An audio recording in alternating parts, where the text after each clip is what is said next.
Kemudian tentang rasuah yang begitu berleluasa. Macam saya katakan malam tadi, kononnya ada, saya dapatan saya, ada lebih kurang 30 orang berjumpa dengan seseorang yang menjadi agen daripada pihak sebelah sana tu. Tujuannya tidak bukan untuk memusnahkan UMNO. Dan peringkat awal lagi, UMNO ini digunakan untuk membeli. Pusat jual beli. Dapat jadi perwakilan, maka orang akan dipanggil, ada bahagiannya untuk kamu apa semua tu. Jadi dalam keadaan sekarang ini, rasuah bermula di peringkat orang politik. Apabila orang politik terjebak dalam rasuah, mereka ini adalah sebagai ketua bila bentuk kerajaan, mereka sebagai ketua jabatan, menteri dan sebagainya. Jadi kalau menteri itu rasuah, anak buah macam mana? Kaki tangan kerajaan macam mana? Akhirnya penyakit rasuah ini menjangkit kepada jabatan-jabatan dan kaki tangan kerajaan. Jangan kamu salahkan kaki tangan kerajaan yang terjebak dalam rasuah kerana kepalanya pun rasuah. Ini yang berlaku sekarang. Saya lihatlah sendiri, 3 malam dulu saya dah bercakap. Parti Pribumi Bersatu dalam satu majlis pemimpinnya mengumumkan bahawa dapat duit dari kerajaan untuk bagi projek 200,000, bagi pada ketua bahagian 50,000, bagi kepada Sri Kandi 20,000, bagi pada Armada 10,000. Jadi dengan megahnya mereka mengumumkan. Inilah dikatakan sebagai mereka melakukan rasuah peringkat awal. Bila mereka rasuah, besok menang, pegang jawatan, bertanding dan sebagainya, diangkat pula sebagai menteri. Maka amalan rasuah itu berterusan. Bila rasuah ini berterusan, negara akan rosak.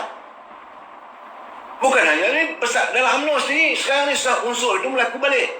Dirasuah perwakilan supaya melontarkan usul-usul ataupun memalukan presiden ataupun mengharuk birukan Perhimpunan Agung. Apa benda ni? What are you trying to do? Anda sebagai pemimpin politik dan rakyat melihat, akhirnya rakyat semakin jijik. Kerana dari awal lagi pembentuk kerajaan, kalau kita dengar kenyataan Tan Sri Perdana Menteri, Tan Sri Modi, scheme of things. Dia kata orang UMNO ni, yang melalui parlimen ni, kita macam boleh belilah bagi jawatan. Beri jawatan itu adalah rasuah.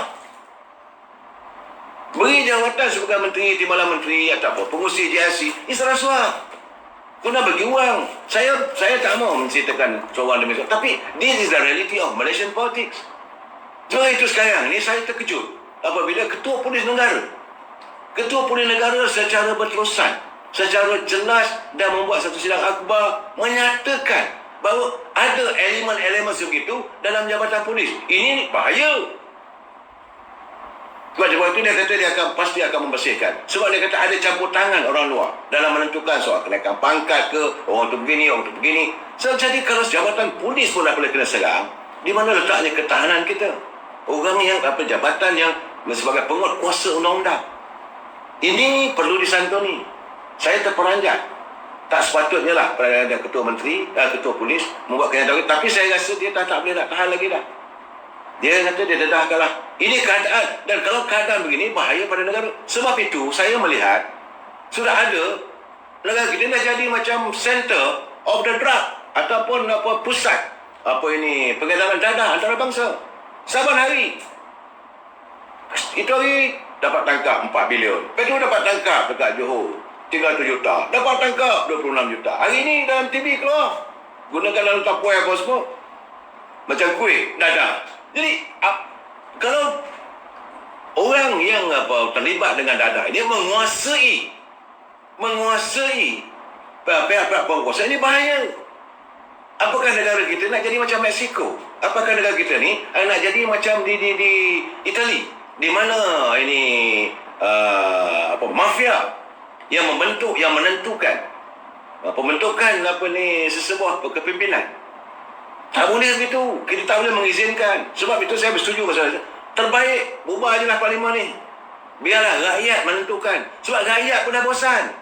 Tak habis-habis, tak henti-henti cerita orang ni nak jawatan, orang ni nak jatuhkan orang ni. Kita sekarang nak fikir ke mana UMNO ni, ke mana negara kita ni. Kita tak mau jadi sebuah negara a failed state.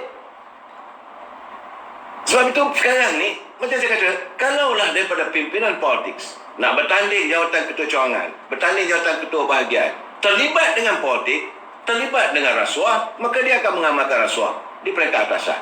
Jadi mereka bila dah pegang kuasa, dia apa rasuah, maka kaki tangan kerajaan pun kau buat aku pun nak buat sama lah. It will never solve the problem. Lantiklah sejuta pun kaki tangan SPRM, Suruhanjaya Pencegahan Rasuah, takkan selesai.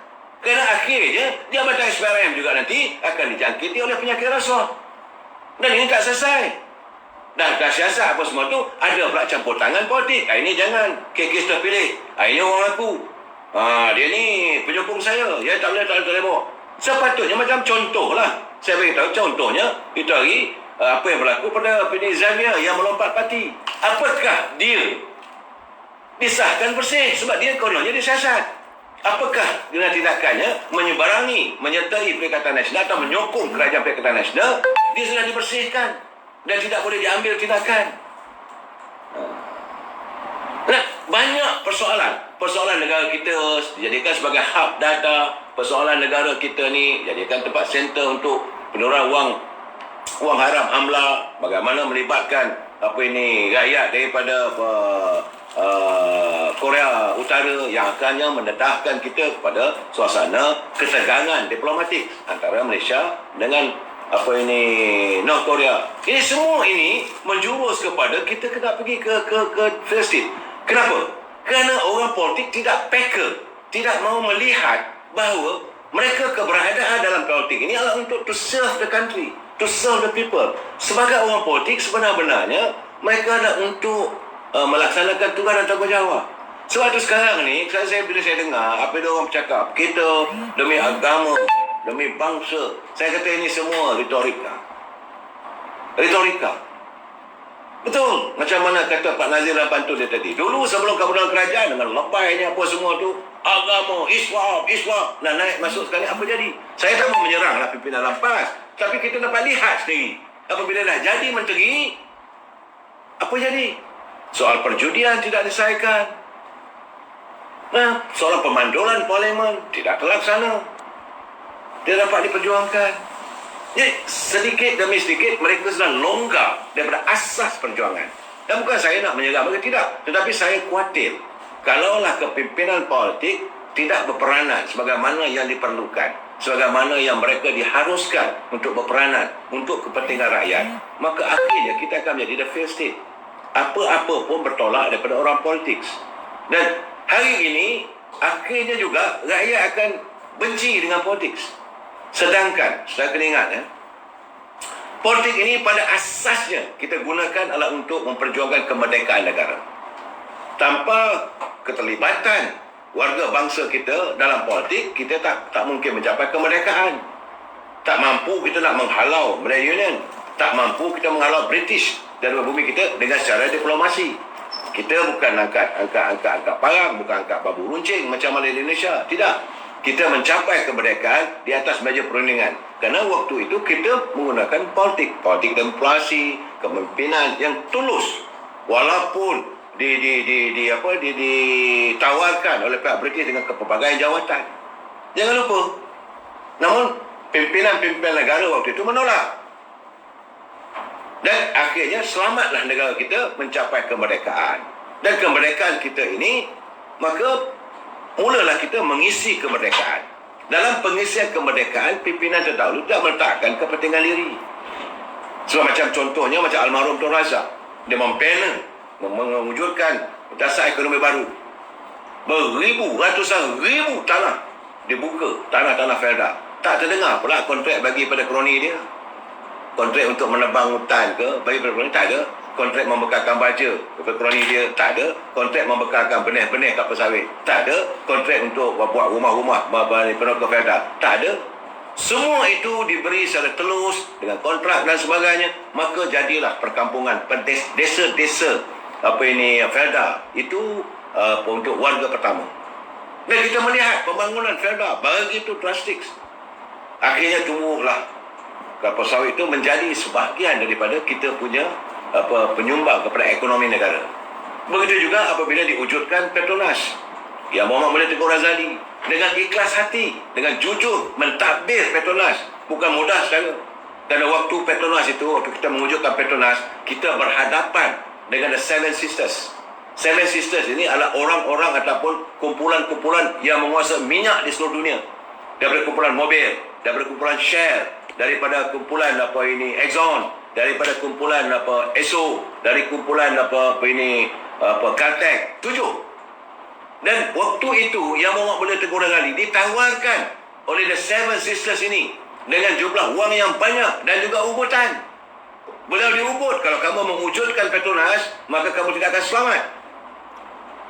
Tapi yang Muhammad Teguh Razali terus mewujudkan Akta Petronas. Sebab itu Petronas ini tak sama macam Pertamina di Indonesia.